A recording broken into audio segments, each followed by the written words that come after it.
നാളെ മോളുടെ ബർത്ത്ഡേയാ. ഷോ, ഈ തിക്കിലും തിരക്കിലും ഞാനതങ്ങ് വിട്ടുപോയി. എനിക്ക് മറക്കാൻ പറ്റില്ലല്ലോ. മോളുടെ ബർത്ത്ഡേ നമുക്ക് ആഘോഷിക്കണം. അത് മ്യൂസിക് സ്കൂളിൽ തന്നെ ആവാം അല്ലേ അടുത്തി? മോളെ കണ്ടെത്തിയതിനു ശേഷമുള്ള ആദ്യത്തെ ബർത്ത്ഡേ.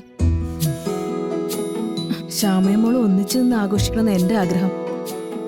പക്ഷേ എല്ലാം തുറന്നു പറഞ്ഞിട്ട് അത് നടക്കില്ലല്ലോ. ശരിയാ. നാളെ മോളോട് നേരത്തെ സ്കൂളിൽ വരാൻ പറയണം. അവള് വരുമ്പോ സ്വീകരണം ഏർപ്പാട് ചെയ്യണം. അവൾക്കത് വലിയൊരു സർപ്രൈസ് ആയിരിക്കണം. പിന്നെ സദ്യ, കുഞ്ഞുങ്ങൾക്കുള്ള സമ്മാനങ്ങൾ, അങ്ങനെ എല്ലാം വേണം. അതൊക്കെ ഞാൻ അറേഞ്ച് ചെയ്തോളാം, ശ്യാമ പേടിക്കണ്ട. ഇത്രയും ദിവസം മോളുടെ ബർത്ത്ഡേ ആയിരിക്കുമ്പോ ഞാൻ ഏതെങ്കിലും ക്ഷേത്രത്തിലായിരിക്കും. സങ്കടം കൊണ്ട് മുഖം നേർത്ത് ആരെയും നോക്കാൻ പോലും കരുത്തില്ലാതെ കരഞ്ഞ്. പക്ഷേ ഇപ്പൊ അങ്ങനെയല്ല. അവൾ എന്റെ കൂടെയുണ്ട്.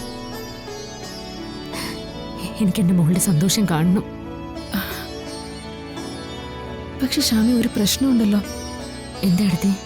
വേറൊന്നുമില്ല, അവളുടെ ബർത്ത്ഡേ നമ്മളോട് പറഞ്ഞിട്ടില്ല. നമ്മളെങ്ങനെ അറിഞ്ഞെന്ന് ചോദ്യം വരില്ലേ?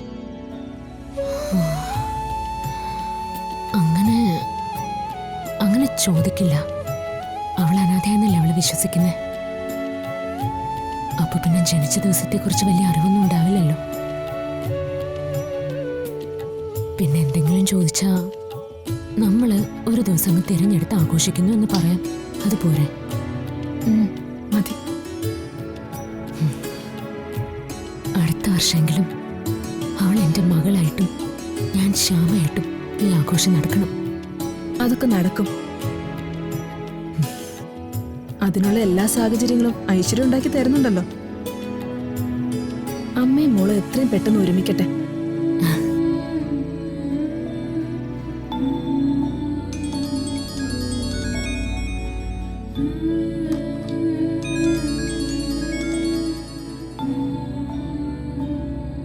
ഹലോ അച്ഛാ.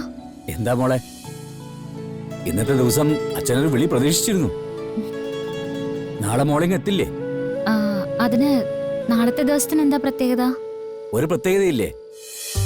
സാധാരണ എല്ലാ വർഷവും ഈ ദിവസം അച്ഛൻ എന്റെ കുട്ടിയെ അടുത്ത് പിടിച്ചിരുത്താറുണ്ട്. എന്നിട്ട് എന്തെങ്കിലും ആഗ്രഹമുണ്ടോ എന്റെ കുട്ടിക്ക് എന്ന് ചോദിക്കും. സോറി അച്ഛാ, നാളെ എന്റെ ബർത്ത്ഡേ അല്ലേ. ജന്മദിനാണോ എന്ന് അറിഞ്ഞൂടാ. അച്ഛന്റെ കയ്യിൽ നിന്നെ കിട്ടിയ ദിവസം അതല്ലേ ജന്മദിനായിട്ട് ആഘോഷിക്കുന്നത്. ഞാൻ പരാതി ഒന്നും പറയുന്നില്ല. കണിമംഗലത്തെ കാര്യങ്ങളും മ്യൂസിക് സ്കൂളിലെ കാര്യങ്ങളൊക്കെ ആയിട്ട് എന്റെ മോള് തിരക്കില്ലല്ലേ.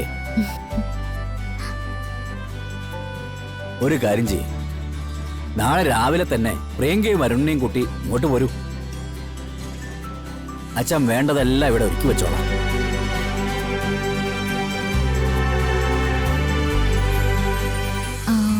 അച്ഛാ, വരണിവിടെ ഇല്ല. ഏട്ടത്തിയുടെയും ഏട്ടന്റെയും ഒപ്പം എസ്റ്റേറ്റിൽ പോയിരിക്കാം. അതിലെന്താ, ഞാൻ അയാളെ വിളിക്കാം. അയാൾ പറഞ്ഞെത്തില്ലേ? വേണ്ട, വരുണിനെ അച്ഛൻ വിളിക്കണ്ട.